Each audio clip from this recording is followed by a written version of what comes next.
Hello friends, in previous video we have discussed about the fundamental forces. There are four fundamental forces: gravitational force, weak nuclear force, electromagnetic force and strong nuclear force.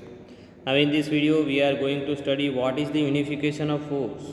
Okay, what is the unification of force?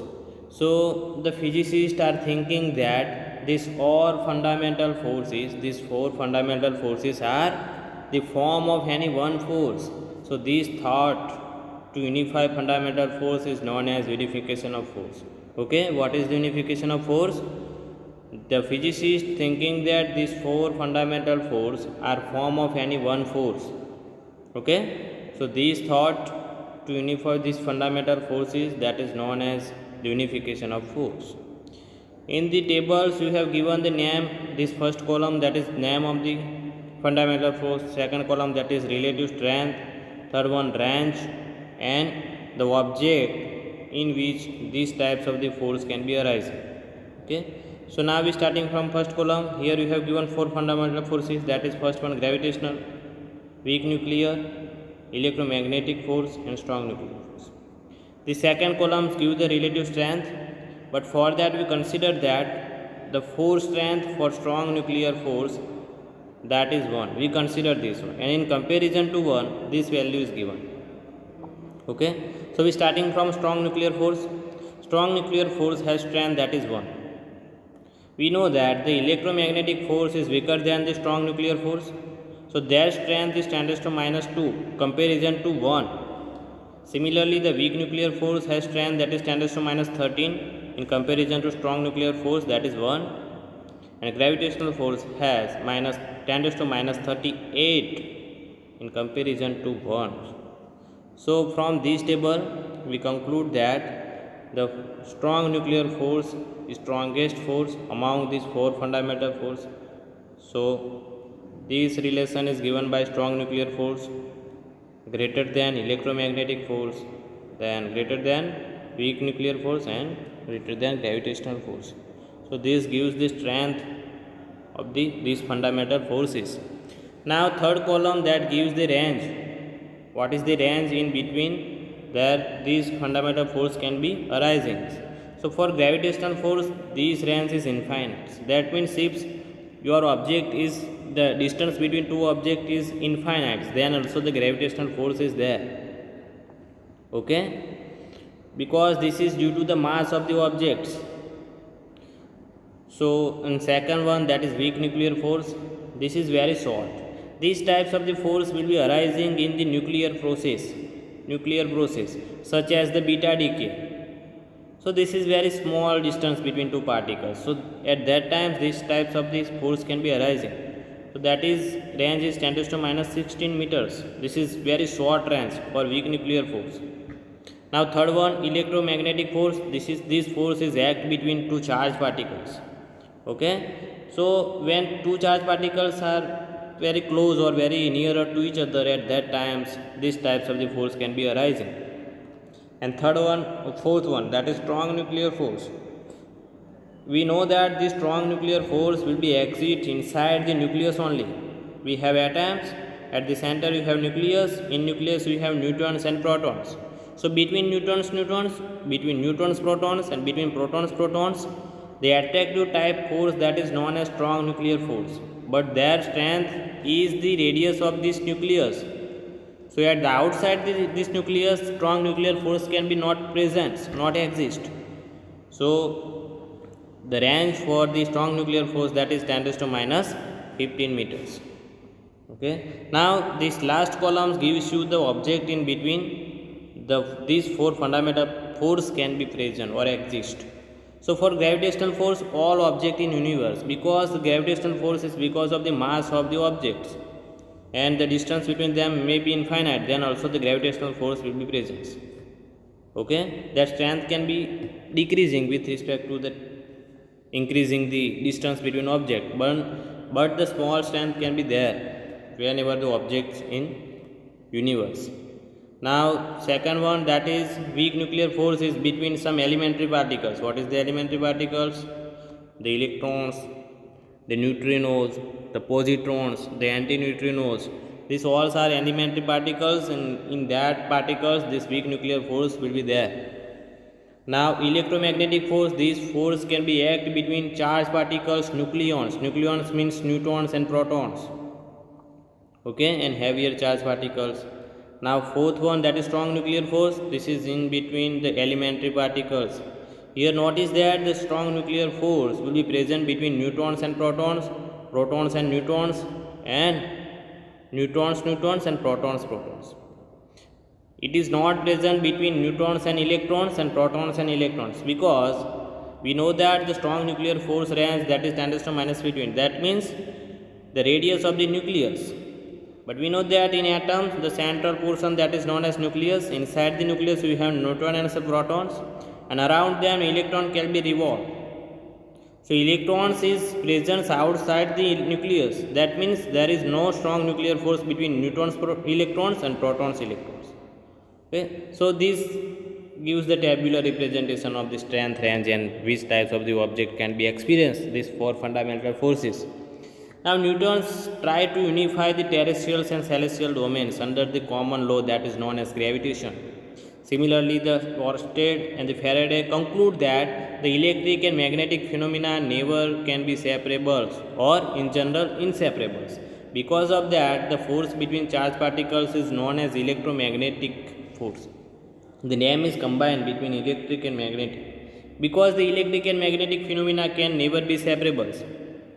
Now Maxwell tried to unify the electromagnetism and optics with discovery that light is an electromagnetic wave. After the discovery of light is behave as electromagnetic wave, Maxwell unified the electromagnetism and optics.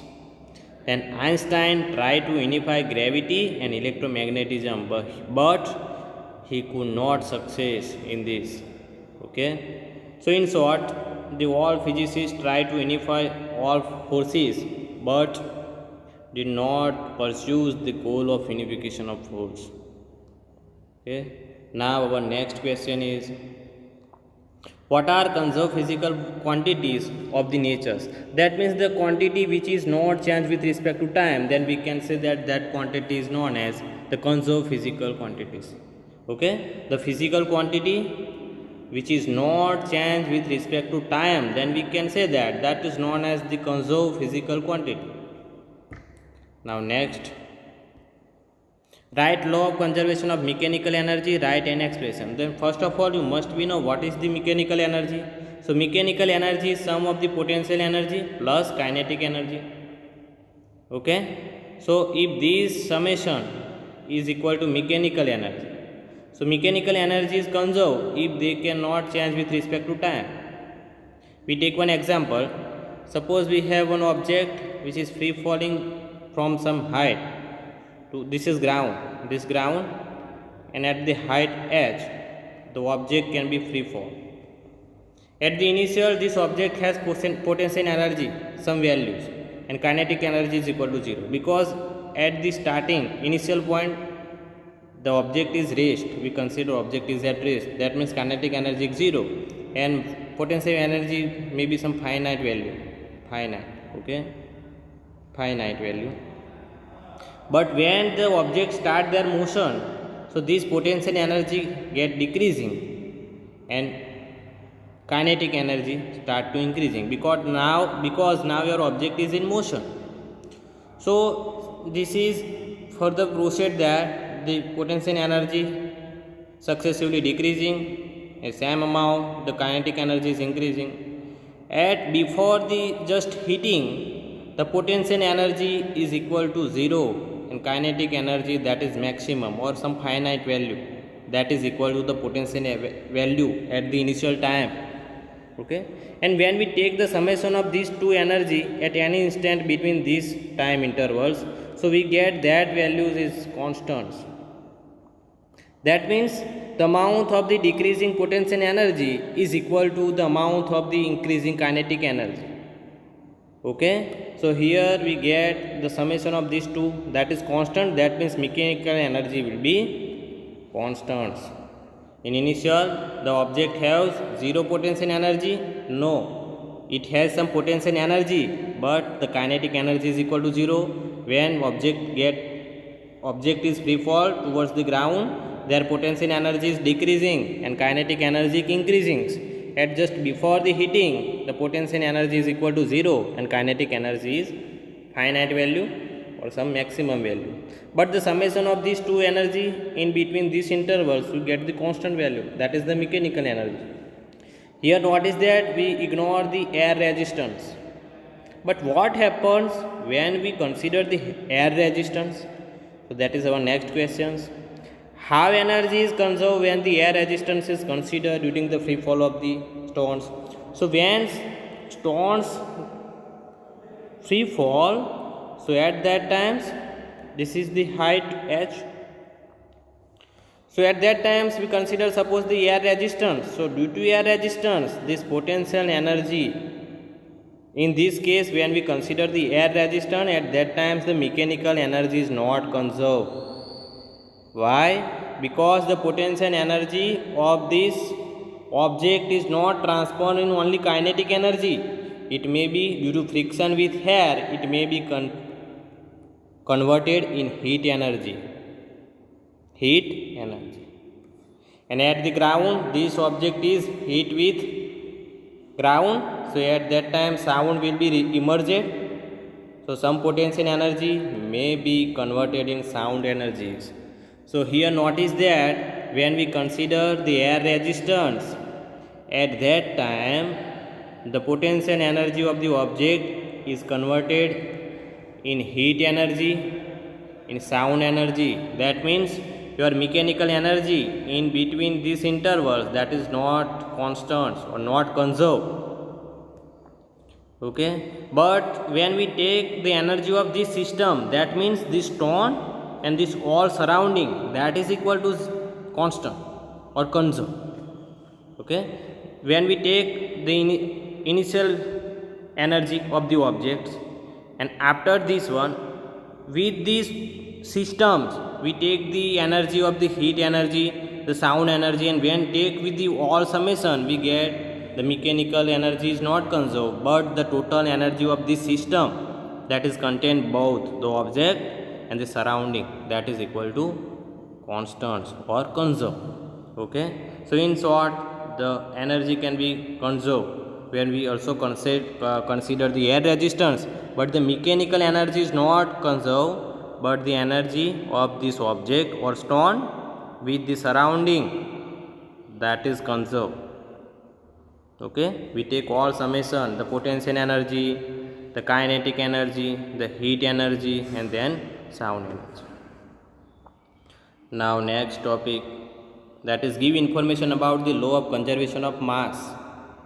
So what is the meaning of conservation of mass? That means we know that matter was thought to be indestructible. That means mass cannot be destroyed, not be created. That means initial mass is equal to final mass. Initial state mass is equal to final state mass. So it was still an important principle used. This principle is used in analysis of chemical reactions. In chemical reaction, is the total mass of the reactants is same as the total mass of the products. The change in the binding energy are too small to measure as change in the mass. If we have some reaction in which this is reactant and this is products, when some binding energy change we get in this reaction, so that change, binding energy change, is very nearer to change in the mass value. Okay, so this mass conservation law will be used in chemical reaction, treatment or analysis. Now next topic, give information about the chemical reaction. We know that the chemical reaction, in chemical reaction we take some examples, that is H2 plus O2 form the H2O. For balancing the equation we put 2 here. Okay, and this is 2 4H, then we have here 2. Here we have two molecules of the H2. Okay, now we take the summation, the total binding energy of this is known as reactants and this is known as products. The binding energy these reactants is equal to the product binding energy. But if you get the binding energy of the reactants is greater than to the binding energy of the products, that means some energy can be lost. This energy is lost in form of the heat. When where your binding energy of reactants is greater than to binding energy of the products, that means this reactant has larger binding energy. Then where this another binding energy gone? So that is gone in form of the heat energy. Okay, and these types of the reaction is known as exothermic.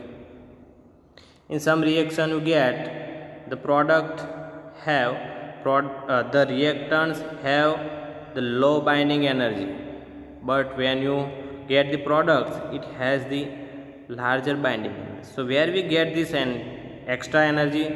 So that is when we apply the heat for further proceed to the reactions, we apply the heat. So these heats will be added some extra energy, extra binding energy in product. So these types of the reaction is known as endothermic, in which we have to apply some heat to the reactants for proceed the chemical reaction.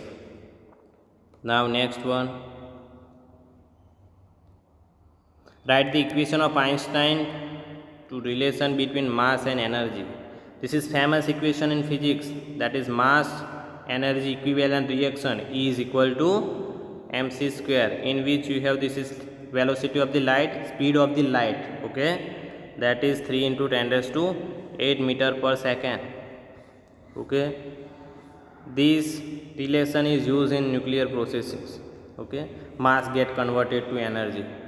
That when you go in higher classes, at that time you learn what is the nuclear processes.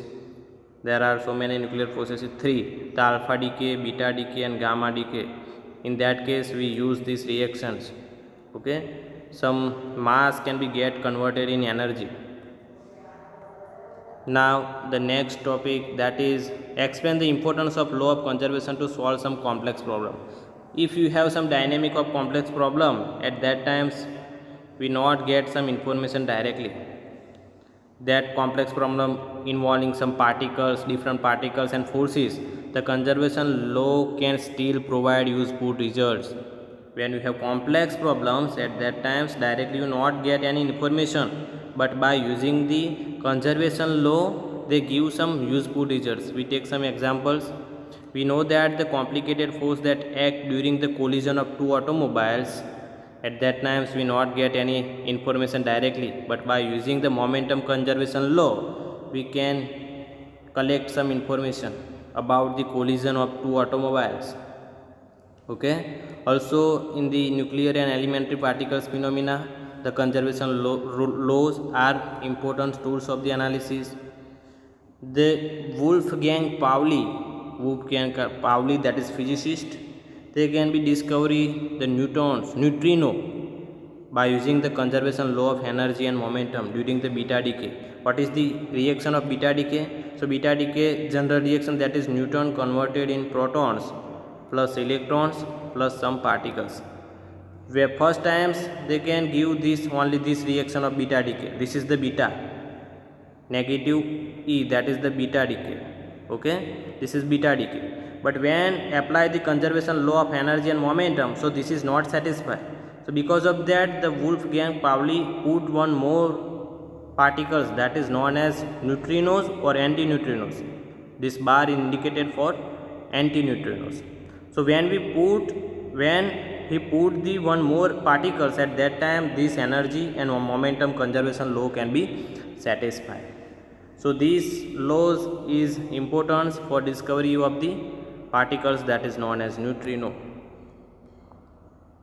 Now next topic, which law gives the permission for law of nature with respect to displacement, that is the linear momentums. About the displacement information given by linear momentums. Then last one, that is which law is obtained due to the isotropy of the space. This angular momentum conservation law can be obtained by isotropy of the space. So this is the some information about our chapter number 1. Here our chapter will be completed.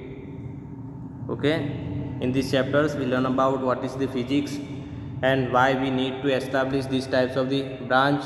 Okay, then we have discuss about the fundamental forces. There are four fundamental forces: gravitational, electromagnetic, strong nuclear and weak nuclear forces. And then we have the tabular representation of the range, strength range. Okay, which types of the objects in between these types fundamental force can be arising. Okay, and conservation law. So here our chapter number 1 physical world will be completed. Okay, thank you.